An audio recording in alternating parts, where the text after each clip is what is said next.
Hello everyone. आज हम बात करेंगे रेफरेंसेस टैब के बारे में। रेफरेंसेस टैब में जो पहला ऑप्शन है हमारा टेबल ऑफ कंटेंट्स क्रिएट करने का, कि अगर हम कोई बुक लिख रहे हैं या कोई रिपोर्ट बना रहे हैं तो उसमें हमें जो टेबल ऑफ कंटेंट्स डालनी है उसे हम किस तरीके से इंसर्ट कर सकते हैं।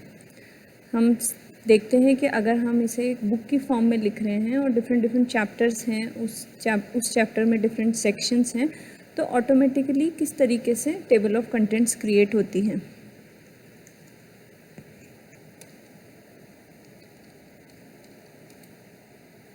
सपोज हमने इसे नाम दिया चैप्टर 1 और हम इसे हेडिंग 1 बना देते हैं। सिमिलरली हम नेक्स्ट पेज पर चैप्टर 2, फिर उसे भी हम हेडिंग 1 सेट कर दिया हमने। नेक्स्ट पेज पर गए, फिर हमने वहाँ पर चैप्टर 3 और उसे भी हमने हेडिंग बना दिया। ओके,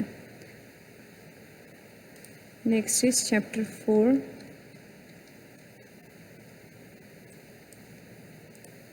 ठीक है, अब जब हमारे 4 चैप्टर तैयार हो गए हैं और हमें इसकी टेबल ऑफ कंटेंट्स बनानी है तो हम उसे किस तरीके से बना सकते हैं। सबसे पहले हम जाएंगे अपनी रेफरेंसेस टैब में, टेबल ऑफ कंटेंट्स। यहाँ पहले से कुछ डिफाइंड है ऑटोमेटिकली, टेबल 1, टेबल 2। अगर हमें इस तरीके से लेना है तो इस तरीके से सेलेक्ट कर सकते हैं, और अगर हमें मैनुअल टेबल लेनी है जिसमें हम खुद मैनुअली इंसर्ट करना चाहते हैं अपने टॉपिक्स को, तो जैसी भी हमें सूटेबल हो हम उसे सेलेक्ट कर सकते हैं। अभी हम ऑटोमेटिक टेबल जो है हम उसे सेलेक्ट करेंगे। तो जैसा हम देख सकते हैं यहाँ पर इसने automatically chapter 1 first page number पर है, सेकंड पेज नंबर पर है, थर्ड नंबर पर। सिमिलरली जितने भी चैप्टर्स हैं हमें उसके पेज नंबर और उसकी हेडिंग के अकॉर्डिंग इसने यहाँ पर हमारा इंसर्ट कर दिया। अब हम इन चैप्टर्स में डिफरेंट अगर सेक्शंस ऐड करते हैं, सपोज़ हमने नाम दिया सेक्शन 1 और हम उसे अब होम टैब में जाकर हेडिंग 2 उसका डिफ़ाइन कर देंगे। सिमिलरली हम चैप्टर 2 में जाकर भी सेक्शन 1 डिफ़ाइन करते हैं और उसे भी हम हेडिंग 2 उसका सेट कर देते हैं। अब अगर हम इस टेबल पर जाते हैं, अपडेट टेबल करते हैं, तो इसमें 2 ऑप्शन देता है, update page numbers only, update entire table. अगर हम अपडेट एंटायर टेबल कर रहे हैं तो जितने भी न्यू सेक्शंस हमने ऐड किए हैं वो हमारी टेबल ऑफ कंटेंट्स में ऐड कर देगा। और अगर हमने सिर्फ कंटेंट ऐड किया है तो पेजेस अगर ऊपर नीचे हमारा कंटेंट चला गया है तो हम सिर्फ अपडेट पेज नंबर्स ऑप्शन को चूज़ कर सकते हैं। लेकिन अभी हमने यहाँ पर सेक्शन ऐड किए हैं तो हम अपडेट एंटायर टेबल चूज़ करेंगे। ओके करते हैं तो हमें चैप्टर 1 में हमने सेक्शन 1 ऐड किया, वो फर्स्ट पेज नंबर पर ही है। सिमिलरली चैप्टर 2 में सेक्शन 1 ऐड किया, वो थर्ड पेज नंबर पर है। तो इसने उसी तरीके से हमारी टेबल को इंसर्ट कर दिया। अगर हमें अपनी टेबल को रिमूव करना है तो यहाँ से remove table of contents option को चूज़ करके वो हम रिमूव भी कर सकते हैं।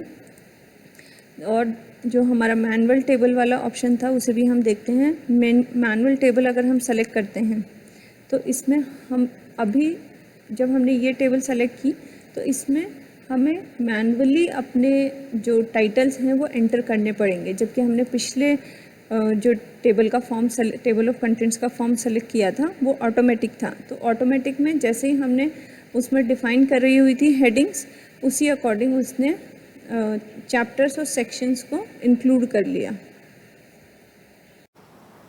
नेक्स्ट हम देखेंगे foot note and and note के बारे में। फुट नोट और एंड नोट हम जनरली तब इंसर्ट करते हैं जब हमारे डॉक्यूमेंट में हमें किसी चीज़ की फुल फॉर्म एक्सप्लेन करनी हो। जैसे हमने डॉक्यूमेंट में कुछ शॉर्ट फॉर्म लिखी है, लेकिन जैसे ही माउस वहाँ पर आता है तो हम उसकी फुल फॉर्म अगर शो करना चाहते हैं तो उस केस में हम इन दोनों ऑप्शंस की मदद लेते हैं।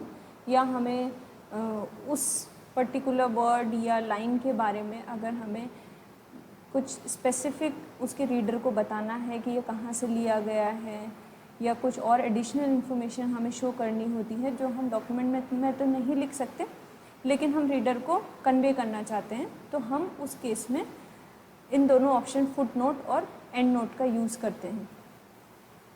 जनरली जो फुट नोट का हम यूज़ तब करते हैं जब हमें उसी पेज पर इंफॉर्मेशन को शो करना होता है, और एंड नोट का उपयोग तब किया जाता है जब हमें पूरे डॉक्यूमेंट के एंड में वो सारी इन्फॉर्मेशन शो करनी हो।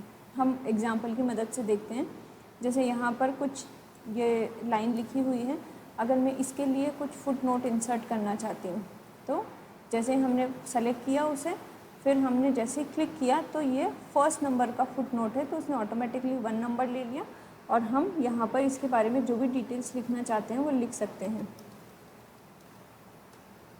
This is about insert tab in MS office.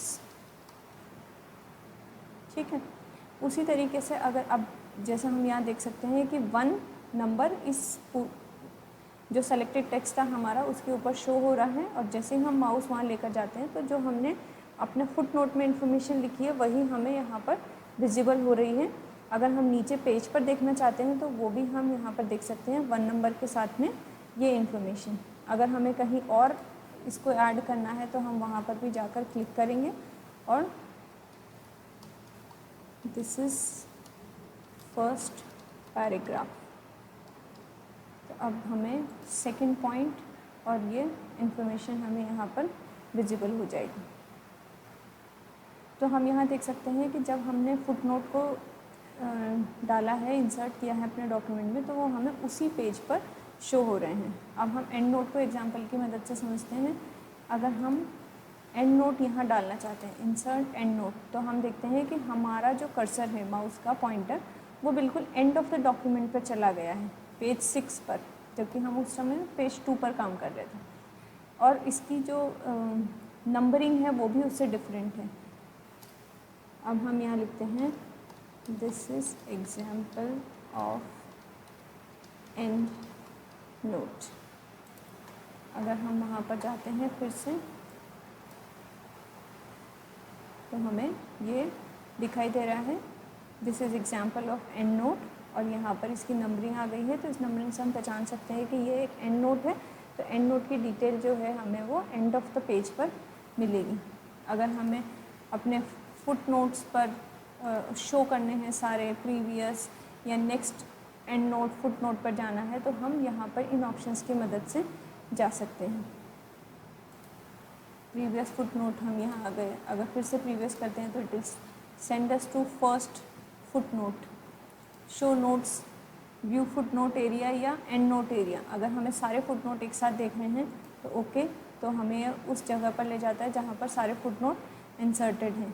Similarly अगर हमें एंड नोट एरिया देखना है तो हम उसे सेलेक्ट करके देख सकते हैं कि हमने कितने एंड नोट अपने डॉक्यूमेंट में ऐड किए हैं और वो क्या क्या हैं। Thank you.